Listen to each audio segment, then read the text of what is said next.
अहं निर्विकल्पं निराकाररूपं विभुर्व्याप्त सर्वत्र सर्वेन्द्रियाणां सदा मे समत्वं न मुक्तिर्न बन्धः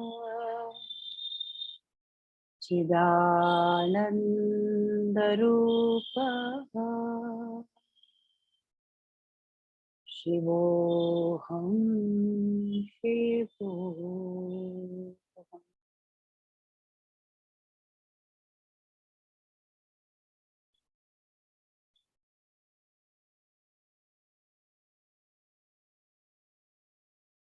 जय गुरुदेव।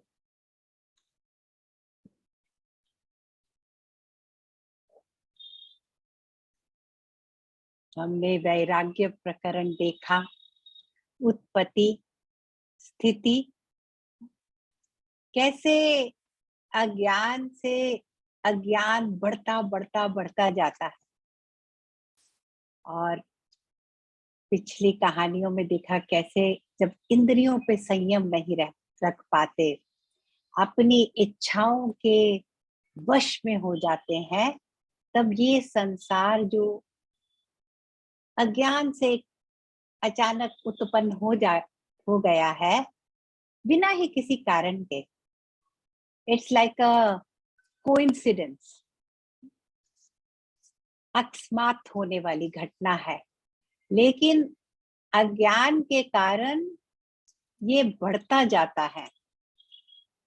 ये जो संसार जिसका कोई मूल कारण नहीं, मूल अस्तित्व नहीं, लेकिन ये इसके अंदर एक, क्योंकि ये ब्रह्म से उत्पन्न हुआ एक संकल्प का ऐसे विकृत रूप है, तो जो भी होता है वो बढ़ता जाता है। उसके अंदर बढ़ने की एक शक्ति आ जाती है, क्योंकि आधार जो है वो ज्ञान है, परमात्मा है, परम चैतन्य है।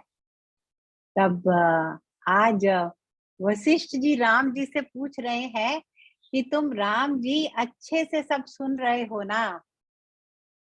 अब नेक्स्ट चैप्टर की ओर बढ़ना है।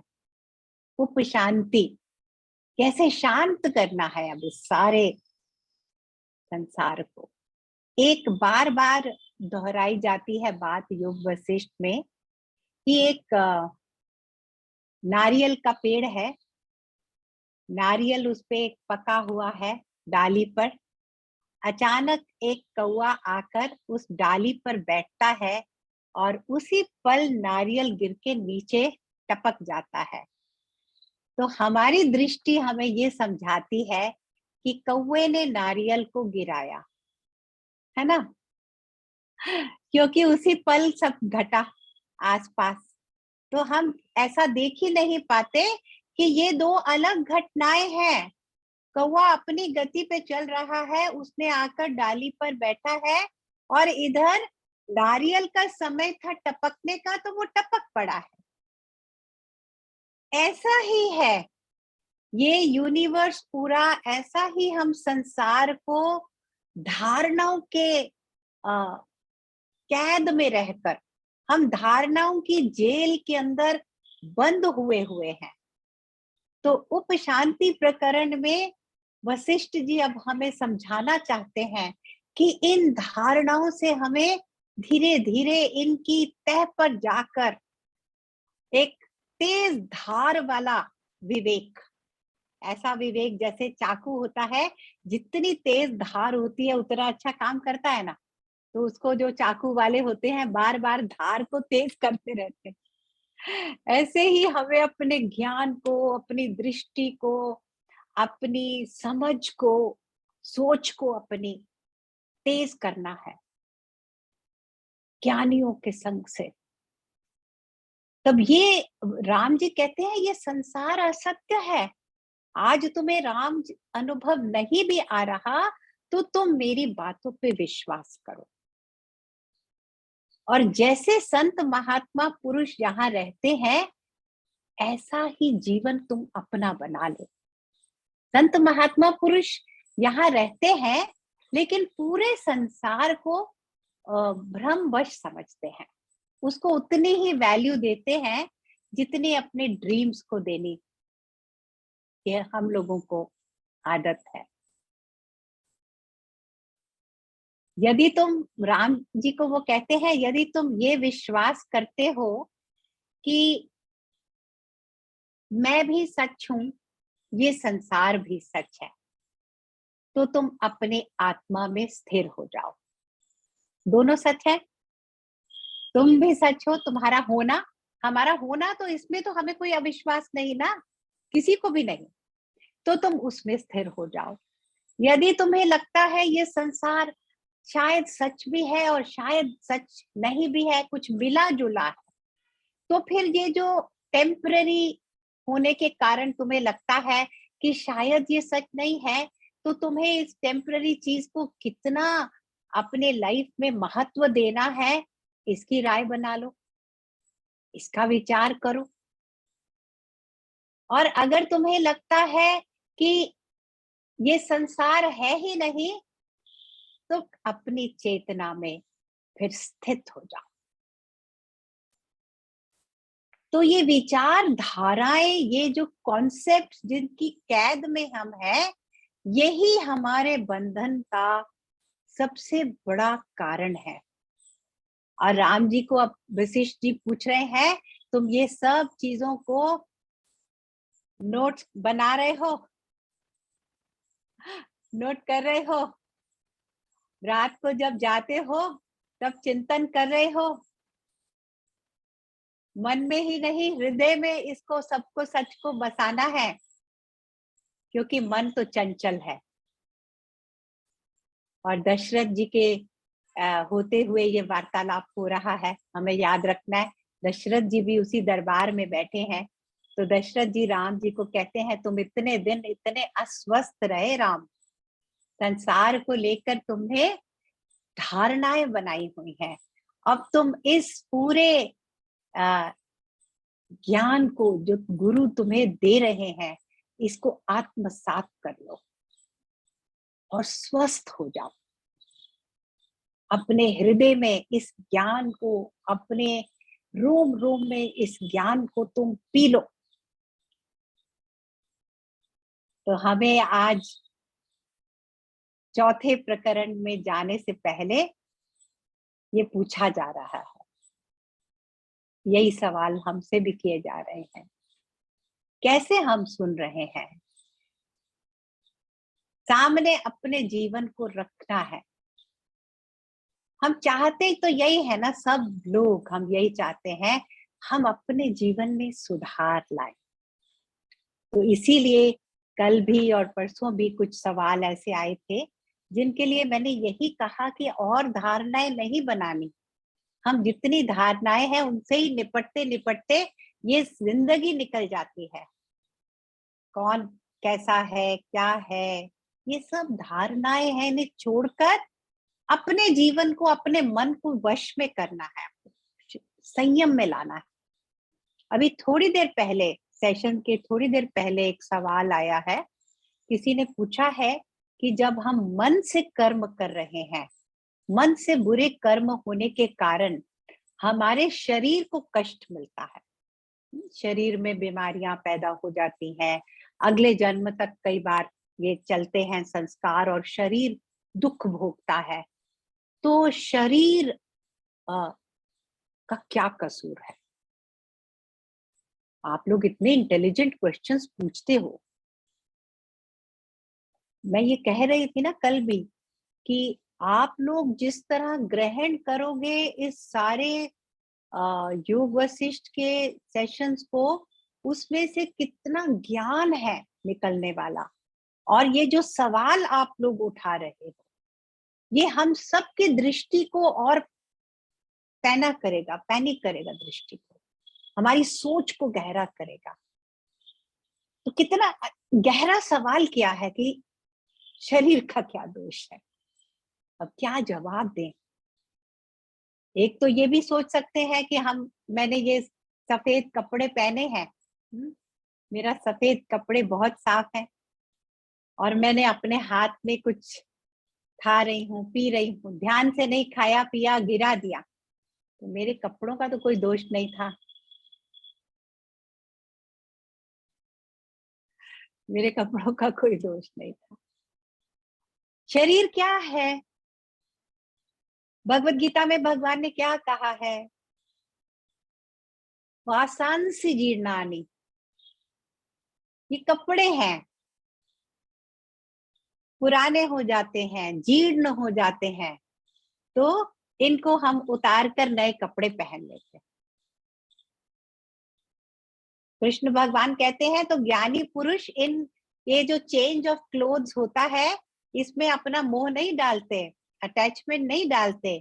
एक कपड़ा पुराना हो गया, काम का नहीं, तो उसको ड्रॉप कर देते हैं, दूसरा पहनते हैं ना। जैसे हम लोग रोज गंदे कपड़े उतारते हैं, नए पहनते हैं, तो कोई अटैचमेंट रखते हैं? जिसको उतार रहे हैं कोई अटैचमेंट नहीं रखते।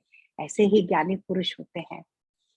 तो शरीर जो है वो तो पंचभूतों से बना हुआ एक चित्र हमारे सामने है। कर्म भी मन करता है, दुख भी मन ही भोग रहा है, शरीर नहीं दुख भोगता। जब शरीर से मन जुदा हो जाता है तो शरीर को तो अग्नि में जला दिया जाता है। शरीर तो जड़ है, ये ना सुखी होता है ना दुखी होता है ना गीला होता है, ना इसको कोई चीज जला सकती सुखा सकती, कुछ नहीं। शरीर तो मिट्टी है। जो ये अनुभव हो रहे हैं ये सब भी मन को ही हो रहे हैं। दुख के अनुभव जो हो रहे हैं, कष्ट आ रहा है, ये हमें मन को आ रहा है, हमारे मन में हम इनका अनुभव पा रहे हैं, है ना।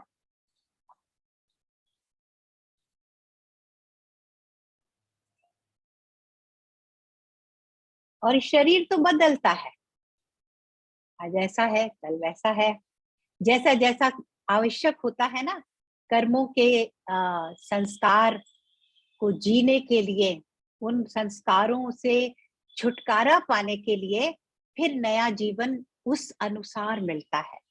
तो हर जीवन, हर जन्म एक बहुत बड़ी अपॉर्चुनिटी है हमारे पास। उस अपॉर्चुनिटी को खोना नहीं है।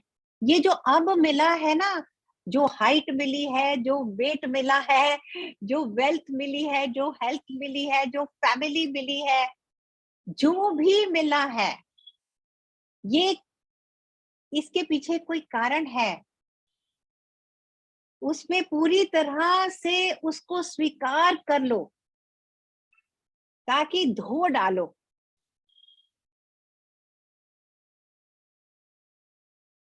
ये तो एक धोबी घाट है। जितना अच्छे से धो सकते हैं धो लेना है अब बस। तो एक बहुत सुंदर कहानी अ, वशिष्ठ जी सुना रहे हैं। एक ऋषि की कहानी है। दसुर उनके पिता का नाम था, सरलोमा, और बहुत ही महान ऋषि थे सरलोमा। उनके पुत्र थे दसुर।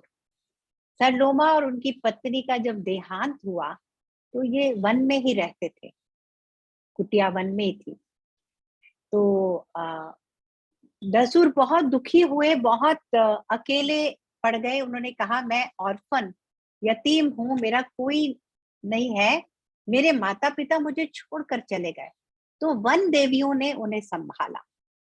वन देवियों ने उनसे वार्तालाप की। वन देवियों ने बहुत अच्छे से दसुर जी को समझाया कि यहाँ जो भी आता है उस प्राणी को जाना ही होता है, कोई ऐसा परमानेंट रह ही नहीं सकते यहाँ पर, ये स्थायी जगह नहीं है। और रिश्ते नाते ये सब हमारी छोटी समझ के कारण हमें दिखाई देते। एक बड़ा सुंदर उदाहरण याद आ रहा है, योग वशिष्ठ में ही दिया गया है। वशिष्ठ जी कहते हैं जैसे एक कमरा है, उसपे एक छोटा सा रोशनदान होता है, तो सूरज जब उस रोशनदान से कमरे के अंदर आता है तो एक पूरी बीम बन जाती है, और उस बीम के अंदर हम एक एक कर्ण को देखते हैं, सूरज की रश्मियों को कहते हैं ना, रश्मियां, किरणें, वहां हमें सब दिखाई देती हैं। लेकिन वही अगर उस खिड़की से बाहर पूरे आसमान में देखते हैं तो कोई रश्मि नहीं दिखाई देती, कोई अनुभव नहीं होता। तो जितना विशाल हमारी दृष्टि हो जाती है, ज्ञान की दृष्टि में ये अलग अलग नहीं अनुभव में आते। जितना नैरो है विजन, उतना हमको ये अलग अलग अलग अलग दिखाई देने लगता। तो दसुर जी को वन देवियों ने समझाया कि कोई माता नहीं, कोई पिता नहीं, हम अकेले आए थे, अकेले ही हैं हम। तो तुम अपने में तृप्त रहो, आत्मा में अपने लीन होकर वही विश्राम करो। और उनके इस सत्संग से बहुत प्रभावित होकर दसुर ने कहा अब मैं बहुत पवित्र जीवन जीना चाहता हूँ, अब मैं अपवित्रता को अपने पास भी नहीं आने दूंगा। बड़ी इंटरेस्टिंग स्टोरी है। तो दसुर जी ने देखा दुनिया भर में दृष्टि दौड़ाई, उन्हें सब जगह खोट ही खोट दिखाई दिया। और वो बड़े स्ट्रिक्ट हो गए थे अपने साथ कि ऐसे धर्म में रहूंगा, एक भी काम अधर्म का नहीं करूंगा, पूरी तरह से जो बताया गया है पूजा और जो भी नियम है मैं उनका पूरा पालन करूंगा। ये करना है, ये नहीं करना है। तो उनके पास एक लंबी सी लिस्ट हो गई थी, ये डूज एंड डोंट्स, ये नहीं करना, ये है, ऐसे करना है, ऐसे करना है। मुझे बिल्कुल शुद्ध रहना है, किसी चीज के साथ मुझे अपने को प्रभावित नहीं होने देना। तो उन्हें कुछ भी शुद्ध नहीं दिखाई दिया। तो उन्होंने क्या किया, एक पेड़ के ऊपर चढ़ गए। उनको लगा संसार में तो जहां भी जाऊंगा मुझे कुछ ना कुछ पकड़ के छुएगा, कोई ना कोई और इम्प्रेशन मेरे पे आ जाएगा। अब तो मुझे को पूरी तरह से अपने को धोना है, निर्मल करना है। तो निर्मल करने के लिए कोई स्थान ही नहीं मिल रहा था उनको। तो वो एक पेड़ के ऊपर जाकर चढ़ गए और कहा मैं अब यहीं बैठकर पूजा पाठ करूंगा। तो यहाँ से हमें क्या याद आता है, अवधूत अवस्था। जो अवधूत होते हैं वो भी इसी प्रकार न किसी से बात करते हैं, न किसी के सामने अपने रूप को प्रकट करना चाहते हैं। परम ज्ञानी होते हुए भी वो सबके सामने, संसार के सामने कैसे बिहेव करते हैं, जैसे वो मूढ़ हैं, पागल हैं। कोई उनके पास आता है ना, उनके ऊपर पत्थर और ईंट मारते हैं, ऐसे पागल की तरह बिहेव करते हैं। लेकिन पीछे कारण क्या होता है, मुझे यहाँ किसी से कोई नाता ही नहीं जोड़ना, किसी से मुझे कोई बात ना उनकी सुननी है, ना उनको कुछ मुझे कहना है। जहां मैंने ये शुरू किया कार्यक्रम, मैं दूषित हो जाऊंगा। मैं वो ईश्वर परम चैतन्य से जो पूरी तरह से जुड़ा हुआ हूँ, ये संसार मुझे उससे दूर करता है। इतना प्रेम हो जाता है उनको अपने उस लिंक, उस जोड़ के साथ। तो ऐसे ही दसूर जी पेड़ के ऊपर चढ़ गए और पेड़ के ऊपर चढ़कर उन्होंने बहुत अरसे तक तप किया, पूजा पाठ की। वहां तो उन्हें कोई सामग्री नहीं मिल रही थी ना, पेड़ पे जाकर बैठ गए थे। तो लेकिन वहां मानसिक रूप से उन्होंने सब यज्ञ किए और आहुति दी। और एक दिन ऐसे अपनी धुन में थे, इस तरह लीन थे उसका सब कार्यों में कि अपने ही शरीर को काट काट के उसकी आहुति देने के लिए तैयार हो। तब कहते हैं अग्नि देवता वहां प्रकट हुए और उन्होंने कहा ऐसा घोर तप और तकलीफ अपने शरीर को मत दो, तुम्हारे इस शरीर का कोई दोष नहीं, तुम बहुत शुद्ध हो, अब आत्मा में विश्राम करो। जितना शुद्ध हो सकते थे तुम शुद्ध हो गए हो, अब तुम आत्मा में विश्राम करो और जो इच्छा है ना तुम्हारी वो पूर्ण होगी। ऐसा कहकर थोड़ी देर के बाद दसुर के सामने एक महान विशाल पेड़ प्रकट हो गया, कदम्ब पेड़। कहते हैं वो पेड़ जो था उसकी जड़ें जो थी पाताल लोक में थी और उसकी जो ऊपर की चोटियां थी वो स्वर्ग लोक में जा रही थी। पूरी स्पेस को उसने कवर कर लिया था। और उस कदम्ब पेड़ के ऊपर चढ़कर दसुर उसके चोटी पे जाके बैठ गए। और जब उसकी चोटी पे जाकर बैठे तो उन्होंने पूरे ब्रह्मांड को देखा। कितना सुंदर संकेत के माध्यम से ये कितना सुंदर ज्ञान मिला है कि जब तुम इस संसार की विशालता को देखोगे और फिर उस ऊंची दृष्टि, उस हाई ऑर्बिट में जाकर रहना है, ऊंचाई से जब देखोगे तब तुम्हें ब्रह्मांड का ज्ञान होगा। ये बड़ा कठिन है। गुरु नानक देव जी कहते हैं कब किस समय उसने बैठकर इस संसार को बनाया है, प्रकट किया है, किस तरह बनाया है, ये कोई नहीं जान सकता। तो हम संसार को नहीं जान पाते और हम कोशिश कर रहे हैं उसको जानने की जिसने इस संसार को रचा है। कितनी अपने लिए गुरु नानक देव कहते हैं हम कितना सोच रहे हैं, हमारा सोच कितना लिमिटेड है। हम तो उसकी जो एक छोटी सी, उसने एक छोटा सा हमारे सामने लाकर एग्जाम्पल की तरह कुछ रख दिया है, हम तो उस मॉडल को ही नहीं अभी तक उसकी पकड़ ही नहीं पाए। मॉडल है, एक मॉडल क्रिएट किया है, उस मॉडल को ही नहीं हम तो समझ पाएंगे। तो कदम्ब पेड़ के ऊपर बैठकर दसुर ने उस मॉडल की चोटी पे जाकर उस दृश्य को देखा, उन्हें बोध हुआ, परम बोध हुआ। और अब उनको कहते थे कदम्ब दसुर, उनका नाम ही पड़ गया कदम्ब दसुर। और बहुत महिमाशाली ऋषि बन गए वो। एक दिन क्या हुआ, वहां पर एक अप्सरा उस जंगल से जा रही थी। उन्होंने दसुर जी को देखा और उस अप्सरा ने जाकर कहा कि अभी मैं कहीं गई थी, वहां बहुत सारी मेरे जैसी अप्सराएं आई हुई थी और उनके सबके पास अपनी संतान थी। तो मेरे अंदर एक प्रबल इच्छा जाग उठी है कि मेरे पास भी एक संतान होनी चाहिए। तो आप इतने ज्ञानी महात्मा पुरुष हो, आपके पास तो आशीर्वाद देने की असीम शक्ति है, तो आपके आशीर्वाद से मुझे एक पुत्र संतान दो। अगर आप नहीं दोगे तो मैं यही आपके सामने अपना शरीर त्याग दूंगी। तो दसुर जी ने, बहुत करुणामय है, उन्होंने एक डाली उठाई वहां पर जंगल में से, एक क्या कहते हैं क्रीपर को, क्या कहते हैं, बेल, एक बेल थी, वो उठाकर दी और कहा अब से कुछ दिन में इस बेल में जब फूल आएंगे तब तुम एक बच्चे की माँ बन जाओगी, पुत्र की। ऐसा ही हुआ। 12 साल बीत गए। 12 साल के बाद वो अप्सरा आकर उस पुत्र को दसुर जी के पास छोड़ गई। कह रही कि मैंने जो शिक्षा इन्हें देनी थी, माँ जो शिक्षा दे सकती है, मैंने वो दे दी है 12 साल तक। अब आगे की आत्मज्ञान की शिक्षा इसे आप देंगे। कोई भी नहीं चाहता कि उनकी संतान जो है अज्ञानी रह जाए, जबकि आप इतने परम ज्ञानी हैं। तब वशिष्ठ जी कहते हैं कि उन दिनों राम जी, मैं उस कदम्ब पेड़ पर जाकर बैठा करता था। ये कदम्ब पेड़ क्या है, बहुत बड़ा एक ज्ञान और सत्संग का स्वरूप है। मैं भी वहां जाकर इन ज्ञान की बातों को सुनता था और मैंने देखा कैसे दसुर ने अपने पुत्र को परम ज्ञान की शिक्षा दी। तो कुछ कहानियां सुनाकर, बड़ी ही इंटरेस्टिंग कहानियां सुनाकर दसुर ने अपने पुत्र को आत्मज्ञान की शिक्षा दी।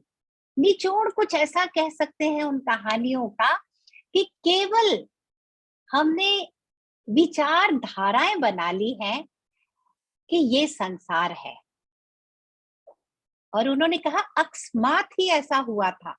और उन्होंने वही एग्जाम्पल दिया कि जैसे कौवा बैठ जाता है और नारियल गिर जाता है, ऐसे ही अचानक ब्रह्म चैतन्य से एक विचार, एक संकल्प उठा कि मैं एक से अनेक हो जाऊं और अपने को पदार्थ के रूप में देखने का एक विचार जागा उस ब्रह्म चैतन्य में। और उसी समय पदार्थ रूप में जगत रूप पैदा हो गया।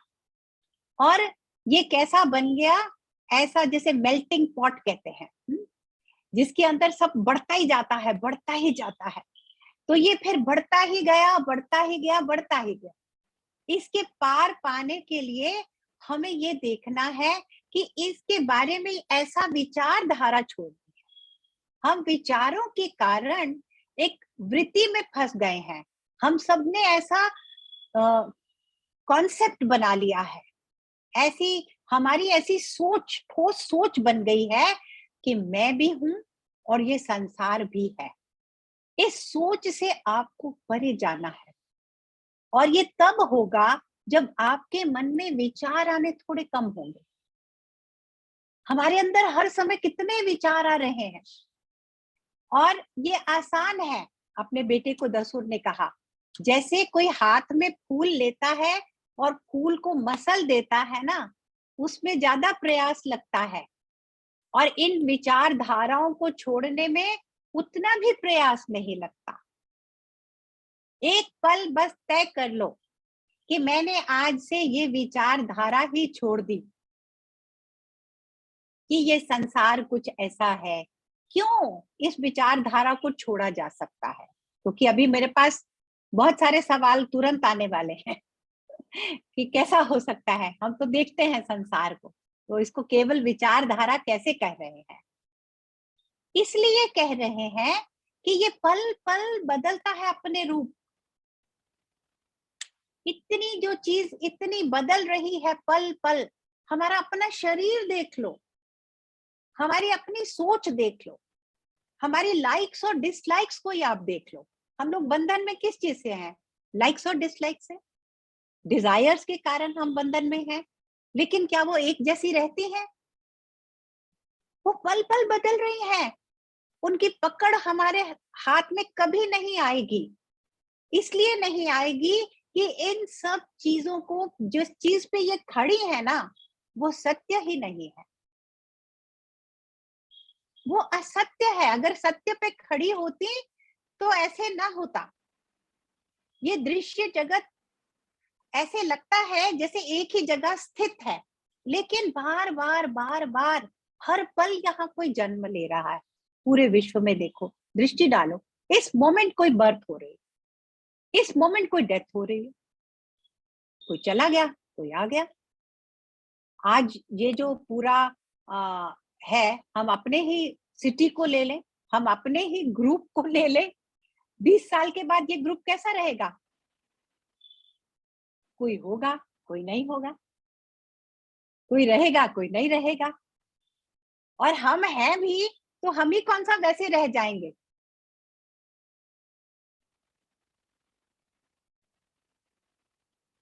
बुद्ध को एक बार किसी ने कहा, मैंने आपके बारे में कुछ गलत सोचा था 2 दिन पहले सत्संग में, आज मैं आपसे माफी मांगने आया हूँ।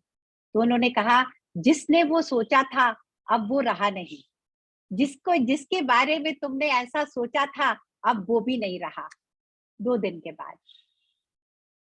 हम जानते हैं ना, वैज्ञानिक स्तर पे भी हम ये जानते हैं बात, कि पूरे हमारे सेल्स बदलते जाते हैं, सब चेंज होता है अंदर, हम वो रहते ही नहीं।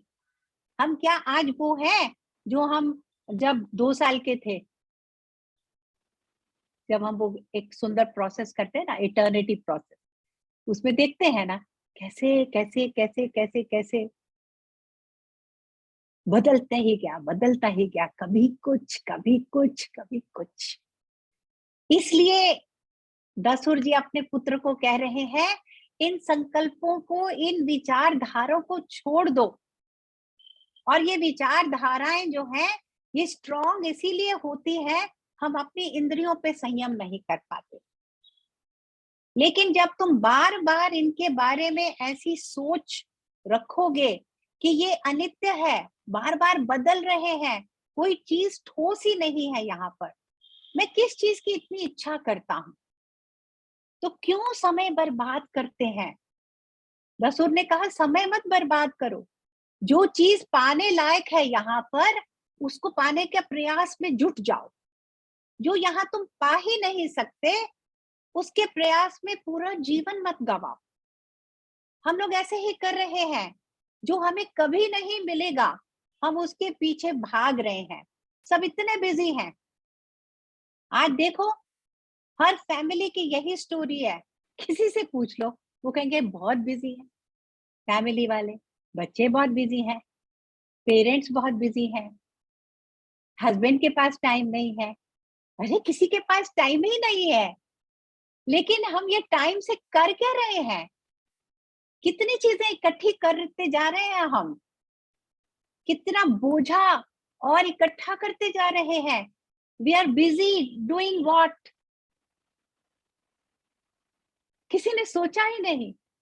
कोई कोई है, वशिष्ठ भी कहते हैं राम जी को, कोई कोई है जो सोचता है और ये सुनना चाहता है, वरना लोग इतने बिजी हैं। ये उस समय भी वशिष्ठ जी ने बात बोली है, यही बात बोली है उन्होंने। कुछ लोग, उन्होंने कहा, कुछ लोग संसार में सांसारिक चीजों को पाने के लिए इतने अधिक व्यस्त हैं कि उनको ये सब सुनने की कोई इच्छा नहीं होती उनके मन में। तो उनको ये ज्ञान सुनाकर क्या मिल जाएगा? क्या हो जाएगा? कुछ ही लोग होते हैं जो ये समझ रहे हैं कि ये संसार असत है, लेकिन अभी भी उनकी इच्छाएं समाप्त नहीं हुई है। अब ऐसे लोग कौन है? कहाँ है ऐसे लोग? वो जरूर ढूंढते हैं कोई रास्ता। उनको ये भास हो रहा है, लेकिन अभी भी इच्छाएं अपनी समाप्त नहीं कर पा रहे, अटैचमेंट से मुक्ति नहीं पा रहे। तो इसलिए बहुत कम होते हैं ऐसे लोग जो ये ज्ञान को सुनना चाहते हैं। लेकिन यहाँ एक बहुत सुंदर बात वशिष्ठ जी कह रहे हैं, राम जी तुम भी पूरी तरह ज्ञानी हो, दसुर की तरह ही तुम भी पूरी तरह से ज्ञानी हो, बस अब ज्ञानी बनकर जीना शुरू करो। जिसके मन में ये भाव जाग उठा है कि यहाँ क्या सुख है, या ये भाव जाग उठा है कि मैं अपने दुखों से दूर जाना चाहता हूं और कैसे जाऊं, अब क्या रह गया बाकी फिर? जिसको ये समझ आ गया कि मैं दुखी हूं, यहाँ पर ये जगह मुझे दुख दे रही है, ये जगह ने मुझे कभी सुख दिया ही नहीं, कोई ऐसा सुख मुझे कभी नहीं मिला जिसको पाकर मैं निवृत्त हो गया, जिसको पाकर मुझे लगा अब मुझे और कुछ नहीं चाहिए, इसके बाद मैं फुल हो गया, कंप्लीट हो गया। तो उस जब ऐसी सोच होने लग गई है, तो उसके बाद क्या करना है? ऐसे जीना शुरू करना है, ज्ञानी बनकर जीवन को एक एक पल वैसे जीना शुरू करो। ये बहुत सुंदर मैसेज दिया गया है। एक ये कि विचारधारा है, केवल ये सोच है, कॉन्सेप्ट है, इसकी रियलिटी है ही नहीं। इस कॉन्सेप्ट से परे जाना है। जितना जितना हम इसके प्रति वैराग्य में जाएंगे, जितना जितना तेज, बहुत इंटेलिजेंस से इसको देखना शुरू करेंगे, उतनी डिजायर्स थिन होने लगेंगी। और दसुर ने भी अपने बेटे को यही कहा कि तुम देखोगे जैसे जैसे तुम्हारी ये सोच और ये विचारधारा का संसार को लेकर बदलने लगेगी ना, उतना ही तुम सुख और दुख से कम प्रभावित रहने लगोगे।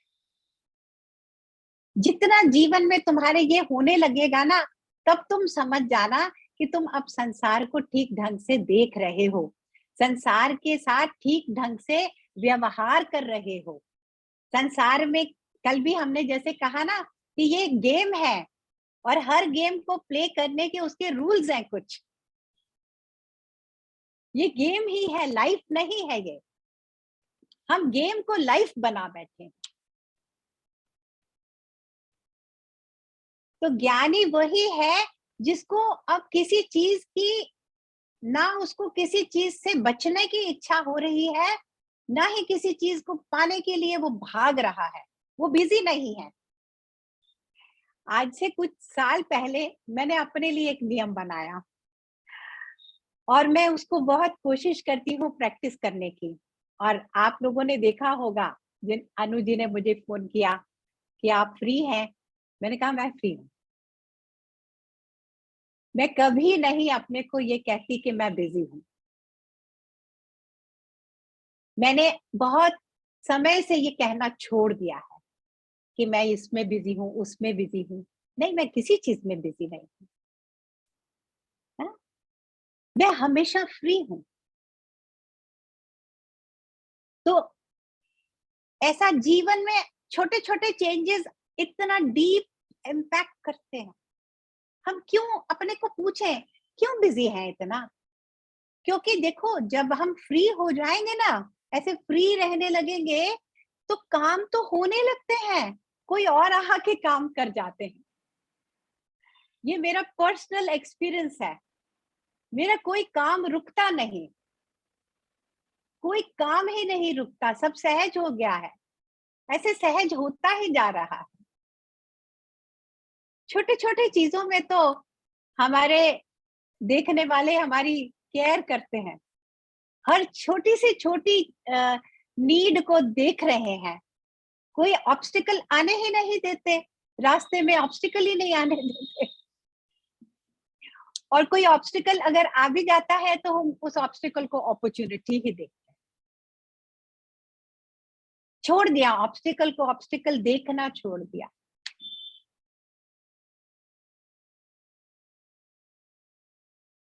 दो साल पहले की बात है, मैं अपना एक पर्सनल एक्सपीरियंस शेयर करना चाहती हूँ, आप लोग सुनेंगे।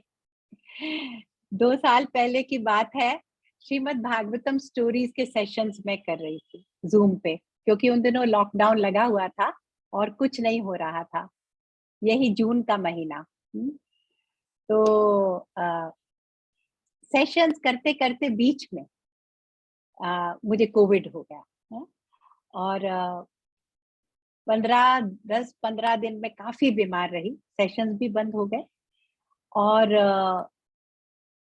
मैं क्या करती थी, मेरी डॉटर इन लॉ, मेरे सन इन लॉ, वो जब भी कोई किसी ने मुझे अकेला नहीं छोड़ा, कोई ना कोई मेरे कमरे में दूरी पर बैठे रहते थे। वो भागवतम पूरी मैंने करी, पूरी भागवतम सुनती रहती थी, वो पढ़ पढ़ के मुझे सुनाते रहते थे, मैं लेटी रहती थी। और फिर ज्यादा तबीयत खराब हो गई तो मैं हॉस्पिटल भी मुझे जाना पड़ा। तो जिस दिन मैं हॉस्पिटल गई हूँ, उससे एक दिन पहले मेरे सन इन लॉ ने एकादश स्कंद भागवतम का वो पढ़ रहे थे, और उसमें बार बार एक ऐसी बात भगवान कह रहे हैं, कब जब प्रलय आएगी तो ये होगा वो होगा, सब समाप्त हो जाएगा, सब बदल जाएगा, ये भी मेरी इच्छा है, ये सब मेरे चाहने से हो रहा है। तो मैं इतना, मुझे ऐसे मैं एकदम सेंटर में थी अपने, मुझे अनुभव नहीं हो रहा था जितनी मैं बीमार थी। लेकिन घर वाले पीछे पड़ गए, डॉक्टर्स ये वो, तो मैं हॉस्पिटल भी पहुंची। 4 दिन वहां हॉस्पिटल में भी मेरा ट्रीटमेंट चला। तो मैंने ऐसे अपने लिए कोई ना ये सोचा कि मैं ठीक हूँ, सच बता रही हूँ, फैक्ट। ना मैंने ये सोचा कि क्या होने वाला है, भय मेरे को छुआ ही नहीं। मेरे को डॉक्टर देखते कमरे में आते थे, कहते थे हाउ आर यू, मैं कहती थी हाउ आर यू। तो उन्होंने कहा आपके दोनों लंग्स में निमोनिया है, आप बड़े स्ट्रांग हो, पर हमें वरी हो रही है। तो मैं मुस्कुराने लग गई। अगले दिन गुरुजी का मुझे फोन आया, गुरुजी ने मुझे फोन किया और कहा तुम वीडियो ऑन करो अपना, मैं तुम्हारी फेस देखूंगा। तो क्योंकि मैंने अपने लिए ना ऐसा सोचा ही नहीं, मैं खाली थी कि ठीक है, कि अगर और लिखा है सांसें तो देखेंगे, और फिर सत्संग चलेंगे। नहीं तो सत्संग तो चलेगा कहीं ना कहीं, किसी रेल में तो सब चलना ही है, खत्म होता ही नहीं कुछ। तो गुरुदेव ने मुझे देखा और कहा तुम ठीक हो जाओगी, ओके बाय करके। तो मेरे को एकदम गुरुदेव ने वहां उस मोमेंट में ना बहुत हम्बल कर दिया। मैंने सोचा कि मैंने अपने लिए कोई राय कैसे बना ली, जब मेरे गुरु हैं वो तय करेंगे अभी मुझे और कितना जीना है, क्या मेरी अभी लाइफ में और रिस्पॉन्सिबिलिटीज हैं, कैसे एक एक पल का डिसीजन अब मेरा नहीं है। तो मैंने उनके बोलने से पहले अपने लिए क्यों कुछ सोचा किसी भी तरह। तो उसमें भी मुझे बहुत इतनी लर्निंग मिली उस समय मेरे को। और आप लोग विश्वास नहीं करेंगे, मैं 3 जुलाई को हॉस्पिटल से वापस आई थी, और 8 को भागवतम सप्ताह शुरू हो गया था। 5-6 दिन का रेस्ट के बाद वापस ये सत्संग शुरू हो गए। और पता नहीं, बहुत ज्यादा जब ये ऐसे छोड़ने लगते हैं ना, तब ऐसे ऐसे अनुभव आते हैं कि कोई एक काम भी आपका रुकने नहीं वाला। आप ऐसे ही बिना कारण आंखें पट्टी बांध के आंखों पर क्यों भागो दौड़ो, क्यों? ये आंखों पे पट्टी हम लोगों ने बांध ली है कि हमें ये करना, ये पाना है, ये करना है। जो जो हमने पाना है ना, वो तो हमें मिल के रहता है। मैं ये नहीं कह रही कि सब मिट्टी के माधो बन के हाथ पे हाथ रख के बैठ जाए। जीवन में जो कर्म करने हैं ना, वो इतने इजीली होने लगते हैं। योग से कार्य में कुशलता मिलती है। कोई कार्य कभी आपसे छूटेगा नहीं।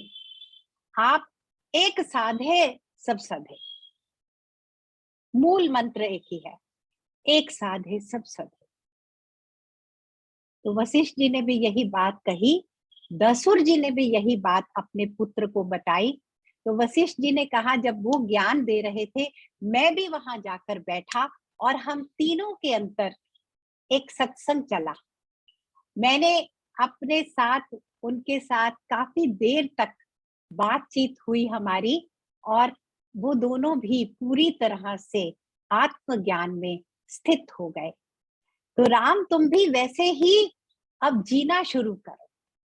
तुम पूरी तरह से ज्ञान में हो, पर ज्ञानी की तरह जीना शुरू करो। क्या हो गया समय? 4:53।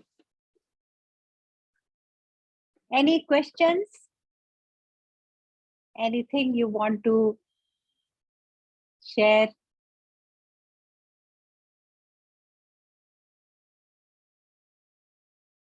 सकते हैं, विचार तो फिर भी चलते ही रहते हैं। जब विचारों का जमघट ज्यादा लग जाता है तब हम परेशान होते हैं आमतौर पे।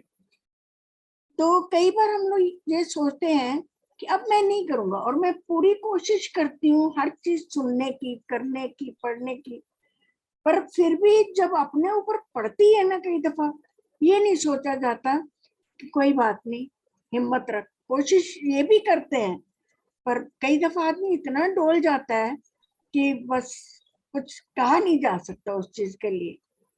फिर वो यही कहता है कि इंसान उठा ले या जन्म दोबारा दे दे, नया जन्म करते हैं। देखिए, आगे से हम सब बहुत बेटर हो रहे हैं। अपने लिए अपने को कम नहीं देखना, अपने को दोष दृष्टि से नहीं देखना। तो आगे से देखो ना, गुरुदेव हमेशा कहते हैं, ऐसे प्रश्न कोई भी करता है, अपने को देखो, पहले तुम कैसे थे, अब कैसे हो। चेंज तो आ रहा है और भी आएगा। पूरा विश्वास है इस बात पे कि चेंज आ रहा है और भी आता रहेगा। जो हम कर रहे हैं, अच्छे कर्म, सत्संग, सेवा, साधना, इसमें लगे रहो, लगे रहो और धैर्य के साथ। वशिष्ठ जी ने बार बार राम जी को यही बोला है। सारी कहानियों में एक बात अवश्य बोली है कि समय आने पर पूरी तरह से अज्ञान मिट जाता है। सारी वृत्तियां, सारी टेंडेंसी, सारी लिमिटेशंस निकल जाएंगी, लेकिन धैर्य से बस लगे रहो। बार बार विचार करो, मैं कौन हूं, मेरा सच्चा स्वरूप क्या है,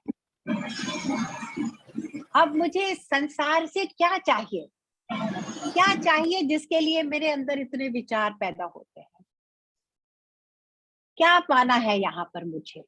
मैंने सब देख लिया, कर लिया, सब कुछ तो समझ आ गया मुझे। यहाँ कुछ इतना ठोस नहीं है जिसको मुझे इकट्ठा करने की अब आवश्यकता रह गई। तो ये विचार, ऐसी विवेकपूर्ण दृष्टि डालना बार बार जीवन पर, बार बार निरंतर, यही हम कर सकते हैं। जो हम कर सकते हैं वो हमें 100% पूरी तरह से करना चाहिए। और फिर क्या है, उसके बाद शरणागति, छोड़ दो। जैसा उन्होंने रखा है उसमें रहो, ठीक हो जाएगा, सब बढ़िया है। आगे से कितना हम इम्प्रूव कर रहे हैं उसको देखो। फिर भी ये हो जाता है, फिर भी वो हो जाता है, उसमें मन नहीं फंसने देना। होता है तभी तो बार बार करना है, होता है बार बार, डोलते हैं हम सब, ऐसा है स्वभाव हम सबका। ये है, वर्ल्ड ऐसा है, बार बार हमें कैच करता है, बार बार हमारे को अटैचमेंट में लाता है, बार बार हमें लैक में लाता है, बार बार फियर्स आएंगे। इसीलिए तो बार बार करना है, ये सब निरंतर करना है। ये नहीं करेंगे तो कैसे जिएंगे? मुझे तो ये नहीं लगता कि समझ आता सांस कैसे कोई ले सकता है इस सहारे के बिना। सांसें ही नहीं ली जाएंगी यहाँ पर। कितना दुस्तर है ये माया, नहीं? ऐसा है ना? अगर ये भी नहीं हो हमारी लाइफ में तो लाइफ कैसी होगी हमारी? तो ये है, और इसके लिए बहुत हमें ग्रेटिट्यूड है हम सबके मन में, और बस इसको प्रायोरिटी देनी है। मूर्ख लोगों से बचना है, ज्ञानी लोगों को पकड़ पकड़ के उनके साथ रहना है, उनकी सेवा करनी है, उनसे प्यार करना है, उनकी बातों पे विश्वास करके जैसे वो जीते हैं वैसे हमें भी जीना शुरू करना है। ऐसा ही है, बेस्ट बेट हमारी यही है। हाँ जी, somebody wanted to be unmuted. So, yes, हाँ somebody. दीदी, गुरुदेव। हाँ जी। हाँ, हम दीदी मुझे एक बात बोलना है कि जैसे वैराग्य में हम जिएंगे, अभी सोच लिया तो, लेकिन हमें रोजमर्रा के भी काम रहते हैं ना, जो जैसे खाना बनाना, ये सब कुछ, बच्चों को संभालना या कहीं घूमने जाना, तो हम वो सोच के रखते हैं ना, अभी इस साल इधर जाएंगे, तो वो इच्छाएं और वैराग्य मीन्स ये एक साथ चल सकता है या वो दौड़ता छोड़ना है, चाहिए? दौड़ता है, ये एक अच्छा, साथ दौड़ता है। अरे खाना तो टेस्टी खाना बनाओ, हमको भी खिलाओ। यस, आप आ जाइए, मैं बहुत अच्छा खाना बनाती किस चीज, कोई चीज तो भगवान के बाहर नहीं, सारा संसार भगवान ने बनाया है। जैसे हमारे मन में इच्छाएं आते हैं ना कि अभी मुझे ये करना, फिर मुझे वो करना है, करके उससे फ्री हो जाओ। अच्छा, मन में नहीं लगता। ऐसे कर्म जिससे किसी को नुकसान नहीं होगा वो करो और उनसे फ्री हो जाओ। ठीक है, धन्यवाद। दीदी, आपने जैसे बोला कि मैंने अपने लिए एक नियम बनाया था कि है ना, कोई भी पूछता है तो मैं बोलती हूँ कि मेरे पास समय ही समय, ये नहीं बोलती हूँ। तो आज से कुछ साल पहले मैंने भी एक नियम बनाया था कि है ना, जो भी मेरे से पूछता है तो मैं उसको यही बोलती हूँ कि मेरे पास तो समय है, मेरे अपने लिए भी है और समय भरपूर है। मैंने भी अपने लिए और उस चीज को फॉलो करती हूँ तो देखती हूँ कि सब काम अपने आप हो जाते हैं और अपने लिए समय भी निकल आता है। देखा कितनी शक्ति है ना? सत संकल्प से ही सब होगा, सब होगा। और दीदी, मैंने आपका YouTube पे वो त्रिपुरा रहस्य जो है ना, वो 20 वो पढ़े, उसमें से मेरे को एक चीज आपने ना आपके और एक बिल्कुल सूक्ष्म और एक शारीरिक, तो हमें कोशिश करनी है कि हमें अपने आप को ये सब काम करते हुए और सब संसार से थोड़ा परे रहते हुए, ये विचार लाते हुए हमको ब्रह्म स्वरूप की तरह बढ़ना है। वो चीज मुझे बहुत बहुत मतलब अंदर में बैठ गई है कि वो चीज पे फोकस करते हुए काम करना ही है। और जैसे योग वशिष्ठ में भी आप बता ही रहे हैं कि धीरे धीरे संसार से परे रहते हुए संसार को धीरे धीरे इन चीजों से और इस पे फोकस अपने आप आता जाएगा। Beautiful. Should we listen to a bhajan? मैं हूँ सफर भी, मैं ही मुसाफिर हूँ, मैं ही मुसाफिर हूँ, मैं हूँ मंज़िल, मैं हूँ सफर भी, मैं ही मुसाफिर हूँ, मैं ही मुसाफिर मैं हूँ राधा, मैं हूँ यशोदा, मैं हूँ कृष्ण कन्हैया, मैं हूँ कृष्ण कन्हैया, मैं हूँ मंजिल, मैं हूँ सफर भी, मैं ही मुसाफिर हूँ, मैं ही मुसाफिर हूँ, मैं हूँ राधा, मैं हूँ यशोदा, मैं हूँ कृष्ण कन्हैया,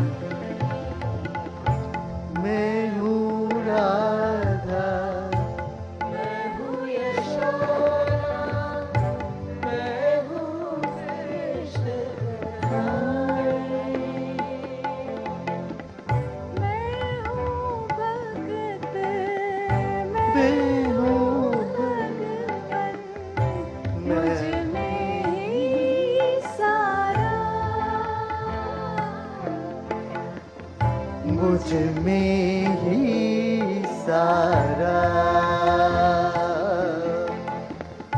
मैं हूँ मंजिल, मैं हूँ सफर भी, मैं ही मुसाफिर हूँ, मैं ही मुसाफिर हूँ।